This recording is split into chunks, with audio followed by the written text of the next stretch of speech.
Existe la leyenda de que banqueros judíos o banqueros sionistas financiaron a Hitler. Esto es falso. James Pool, en su obra autorizada, Who Financed Hitler? ¿Quién financió a Hitler? Demuestra todo lo contrario. Existe un caso, donde un financiero judío en Alemania en efecto dio dinero al Partido Nacional Socialista, antes de la subida de Adolf Hitler, pero esos fondos fueron diseñados para ayudar a la oposición dentro del partido de Hitler, para detener a Hitler. Pero a pesar de este hecho, algunos patriotas todavía dicen que los judíos respaldaron a Hitler. Muchos de los que adoran el altar de esta tontería citan un documento flagrantemente fraudulento de orígenes vagos titulado Hitler's Secret Bankers, los banqueros secretos de Hitler, supuestamente escrito por un Sidney Warburg, uno de esos banqueros judíos, pero este documento es un fraude, y el señor Sidney ni siquiera existe. Wall Street and the Rise of Hitler del difunto Dr. Anthony Wall Street Sutton ha promovido esta teoría, basada en parte en la farsa del inexistente Warburg. Los bancos y empresas estadounidenses que hicieron trabajos con el gobierno de Hitler, eran por lo general una continuación de los acuerdos financieros anteriores a la llegada de Hitler, que se remontaban a décadas, pero esto no fue parte de ninguna gran conspiración para llevar a Hitler al poder. Otra afirmación es que la familia Bush fue parte integral en la subida de Hitler. Este es otro mito. Kevin Phillips, un no admirador de la dinastía Bush, examina las circunstancias concretas que rodean el escenario de Bush-Hitler en su libro American Dynasty, Aristocracy, Fortune and the Politics of the Fate in the House of Bush, y pone los hechos en su justa perspectiva. Compreenden la historia. Muchas personas se alegran al decir que Wall Street y los banqueros judíos financiaron a Hitler. Hay ciertas pruebas documentadas que prueban que los banqueros judíos, efectivamente, ayudaron a financiar a Hitler en un principio, en parte porque permitió a los banqueros para hacerse ricos, como describiré abajo, y en parte con el fin de controlar a Stalin. Sin embargo, cuando Alemania se liberó de los banqueros le declararon una guerra mundial contra Alemania. Cuando nos fijamos en todos los hechos, la acusación de que los judíos financiaron a Hitler se vuelve irrelevante. El abogado Ellen Brown habla de este tema en su libro Web of Death. Cuando Hitler llegó al poder, Alemania estaba irremediablemente quebrada, sin esperanzas. El Tratado de Versalles había impuesto reparaciones que tenía aplastado al pueblo alemán, exigiendo que los alemanes pagasen los costos de todas las naciones en la guerra. Estos gastos ascendieron a 3 veces el valor de todos los bienes en Alemania. Los especuladores monetarios privados causaron que el mark alemán cayera en picada, lo que precipitó una de las peores inflaciones fuera de control de los tiempos modernos. Con una carretilla llena de 100.000 millones de marks, no podías comprar ni una hogaza de pan. El tesoro nacional estaba vacío. Innumerables casas y fincas se perdieron a favor de los especuladores y los bancos privados. Los alemanes vivían en chozas. Se estaban muriendo de hambre. ¿Algo de esto les suena familiar? Nada como esto había sucedido antes. La destrucción total de una moneda nacional, además de la total eliminación de los ahorros y empresas de las personas. Encima de esto, vino una depresión global. Alemania no había tenido más remedio que sucumbir a la esclavitud de la deuda de los banqueros internacionales, hasta 1933, cuando los nacionalsocialistas llegaron al poder. En ese momento el gobierno alemán frustró los carteles bancarios internacionales mediante la emisión de su propio dinero. La comunidad judía mundial respondió declarando un boicot mundial contra Alemania. Hitler comenzó un programa de crédito nacional mediante la elaboración de un plan de obras públicas que incluyen el control de inundaciones, la reparación de los edificios públicos y residencias privadas, y la construcción de nuevas carreteras, puentes, canales, y las instalaciones portuarias. Todos estos fueron pagados con el dinero que ya no provenía de los banqueros privados internacionales. El sistema de carreteras de la Alemania nacionalsocialista fue el proyecto de construcción más grande de Europa, el sistema de carreteras más grandioso del mundo. Todo creado sin pedir prestado a los Rothschild ni pagar intereses por la eternidad. El costo proyectado de estos diversos programas fue fijado en 1.000 millones de unidades de la moneda nacional. Para pagar esto, el gobierno alemán, no los banqueros internacionales, emitió billetes de cambio, llamados certificados de la tesorería del trabajo. De esta manera, los nacionalsocialistas pusieron a millones de personas a trabajar, y les pagaron con certificados de la tesorería. Bajo el nacionalsocialismo, el dinero de Alemania no estaba respaldado por oro, que era, y es, propiedad de los banqueros internacionales.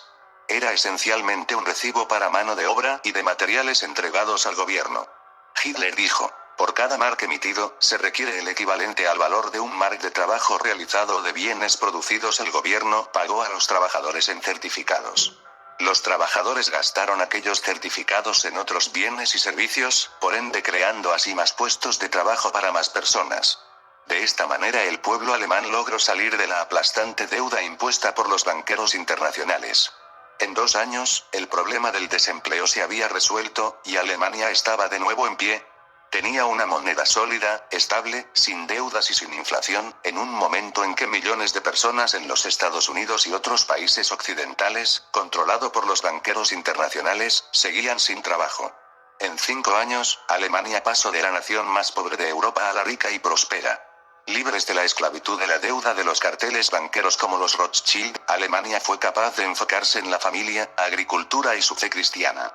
Alemania incluso logró restaurar el comercio exterior, a pesar de la negación de los banqueros internacionales de dar crédito externo a Alemania, y a pesar del boicot mundial por parte de las industrias de propiedad judía. Alemania logró esto mediante el intercambio de equipos y materias primas directamente con otros países, el uso de un sistema de trueque que saca a los banqueros fuera del cuadro. Alemania prosperó, ya que el trueque elimina la deuda nacional y el déficit comercial. Los soldados lisiados de la Primera Guerra Mundial, incluso con la Cruz de Hierro, se vieron forzados a mendigar en las calles. Cuando los nacionalsocialistas llegaron al poder, introdujeron nuevas legislaciones para cuidar a sus veteranos y a los ancianos, además de proveer vivienda y seguridad para todos los ciudadanos. La libertad económica de Alemania fue vivida por un período corto, pero dejó varios monumentos, entre ellos la famosa autopista, la primera superautopista del mundo. El agente de Rothschild Hjalmar Schacht, un agente de Rothschild, que estuvo temporalmente como jefe del Banco Central Alemán, lo resumió así. Un banquero americano me había comentado: Dr. Schacht, usted debe venir a Estados Unidos. Tenemos un montón de dinero, esto sí que es una banca. Schacht respondió: usted debe venir a Berlín. No tenemos dinero. Esto sí que es un banca. Schacht, el agente de Rothschild, realmente apoyó a los banqueros privados internacionales contra Alemania, y fue recompensado con el retiro de los cargos en su contra en los juicios de Nuremberg. Esta libertad económica hizo a Hitler extremadamente popular con el pueblo alemán. Alemania fue rescatada de la teoría económica inglesa, más bien judía, que dice que todas las divisas deben ser prestadas contra el oro, propiedad de un cártel de una banca privada y secreta, como la Reserva Federal o el Banco Central de Europa, y no emitida por el gobierno para el beneficio de las personas. El investigador canadiense Dr. Henry Macow, que es judío él mismo, dice que la razón principal por la que los banqueros organizaron una guerra mundial contra Alemania, fue que Hitler hizo a un lado a los banqueros mediante la emisión de su propia moneda, por ende liberando así al pueblo alemán. Peor aún, esta libertad y prosperidad amenazaba con extenderse a otras naciones. Hitler debía ser detenido. El Dr. Henry Macow cita del interrogatorio de C.G. Rakovsky en 1938, uno de los fundadores del bolchevismo soviético y cercano a Trotsky. Rakovsky fue juzgado en juicios en la URSS bajo Stalin. Según Rakovsky, Hitler fue financiado en primer lugar por los banqueros internacionales, a través de los banqueros agente Hjalmar Schacht. Los banqueros financiaron a Hitler con el fin de controlar a Stalin, que había usurpado el poder de su agente de Trotsky. Luego Hitler se convirtió en una amenaza aún más grande que Stalin, cuando Hitler comenzó a imprimir su propio dinero. Stalin llegó al poder en 1922, es decir, 11 años antes de que Hitler llegara al poder. Rakovsky dice: Hitler asumió el privilegio de la fabricación del dinero, y no solo dinero físico, sino también los financieros. Él, Hitler, se hizo cargo de la maquinaria de falsificación y la puso a trabajar en beneficio de la gente. ¿Puedes imaginar lo que habría llegado a pasar si esto se hubiera copiado en otros estados? Henry Macow, Hitler no quería la guerra, 21 de marzo 2004. Contiene desinformación sobre Hitler, pero en general es muy buen artículo. El economista Henry C. Callieu escribe sobre la notable transformación de Alemania. Los nazis llegaron al poder en 1933, cuando la economía alemana estaba en un colapso total, con obligaciones de reparaciones de guerra ruinosas y cero perspectivas de inversión o de crédito extranjero. A través de una política monetaria independiente de crédito soberano y un programa de obras públicas de pleno empleo, el Tercer Reich fue capaz de convertir a la Alemania en bancarrota, despojada de las colonias de ultramar, en la economía más fuerte de Europa en 4 años, incluso antes de que comenzara el gasto de armamento. Henry C. Callieu, El nazismo y el milagro económico alemán, Asia Times, 24 de mayo de 2005.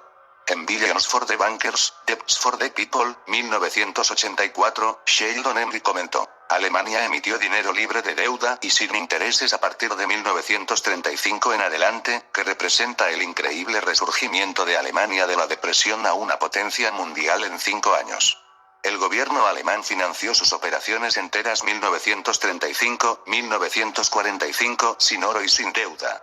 Tomó todo el mundo capitalista y comunista para destruir la revolución alemana, y traer de nuevo a Europa bajo la bota de los banqueros. Estos hechos no aparecen en ningún libro de texto de hoy, ya que los judíos son dueños de la mayoría de las editoriales.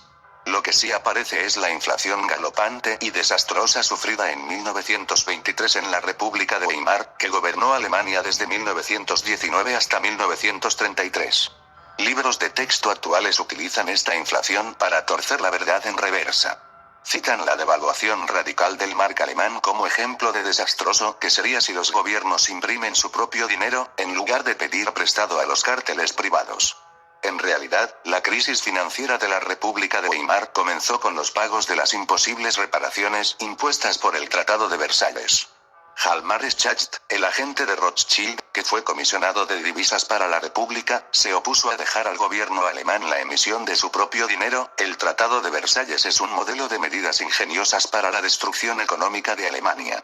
Alemania no podía encontrar ninguna manera de mantener su cabeza fuera del agua, que no sea por el expediente inflacionario de imprimir billetes de banco. Schacht hace eco de la mentira de los libros de texto, de que la inflación producida durante la República de Weimar se produjo cuando el gobierno alemán imprimió su propio dinero. Sin embargo, en su libro de 1967 The Magic of Money, Schacht dejar salir al gato fuera de la bolsa al revelar que era el Reichsbank de propiedad privada y no el gobierno alemán el que estaba bombeando la nueva moneda en la economía. Por lo tanto, el banco privado causó la hiperinflación de la República de Weimar. Al igual que la Reserva Federal de EU, el Reichsbank fue supervisado por funcionarios públicos designados, pero fue operado en beneficio privado. Lo que llevó a la inflación en tiempos de guerra a la hiperinflación fue la especulación de los inversores extranjeros, que vendían el mark barato, apostando por que su valor disminuyese. En el dispositivo de manipulación conocida como la venta corta, en el cual los especuladores piden prestado algo que no les pertenece, lo venden, y luego lo cubren comprándolo de nuevo al precio más bajo. La especulación en el mark alemán fue posible debido a que el Reichsbank de propiedad privada, todavía no bajo control de los nacionalsocialistas, hizo grandes cantidades de divisas disponibles para préstamos. Esta moneda, como la moneda de Estados Unidos hoy en día, fue creada con estados de cuenta en los libros del banco. A continuación, el divertido dinero era prestado a interés compuesto. Cuando el Reichsbank no podía seguir el ritmo de la demanda voraz de Marx, se le permitió a otros bancos privados crear dinero de la nada para prestarlos a interés. El resultado fue la deuda y la inflación galopante. Por lo tanto, de acuerdo con Schacht sí mismo, el gobierno alemán no causó la hiperinflación de Weimar. Por el contrario, el gobierno, con los nacionalsocialistas al poder, consiguió controlar la hiperinflación. Los nacionalsocialistas, NS, pusieron el Reichsbank bajo estrictas regulaciones gubernamentales, y tomaron medidas correctivas para eliminar la especulación extranjera. Una de esas medidas fue eliminar el acceso fácil a esos préstamos divertidos de dinero de los bancos privados. Entonces Hitler puso a Alemania de nuevo en pie, creando los certificados de la tesorería de emisión pública del gobierno. Schacht, el agente de Rothschild, desaprobó a este gobierno de su dinero fiduciario, y terminó siendo despedido como jefe del Reichsbank cuando se negó a emitirlo. No obstante, reconoció en sus memorias posteriores que permitir al gobierno emitir el dinero que necesitaba no produjo la inflación de los precios predichos por la teoría económica clásica, que dice que la moneda debe ser prestada de los cárteles banqueros privados. Lo que causa la hiperinflación es la especulación descontrolada. Cuando la especulación se acopla con la deuda, debida a los cárteles de la banca privada, el resultado es un desastre. Por otro lado, cuando el gobierno emite su moneda en formas y medidas cuidadosas, hace que la oferta y la demanda aumenten juntas, dejando los precios sin ser afectados. Por lo tanto no hay inflación, no hay deuda, no hay desempleo, y no hay necesidad de impuestos sobre la renta. Naturalmente esto aterrorizó, y aún lo hace, a los banqueros, ya que elimina sus poderes.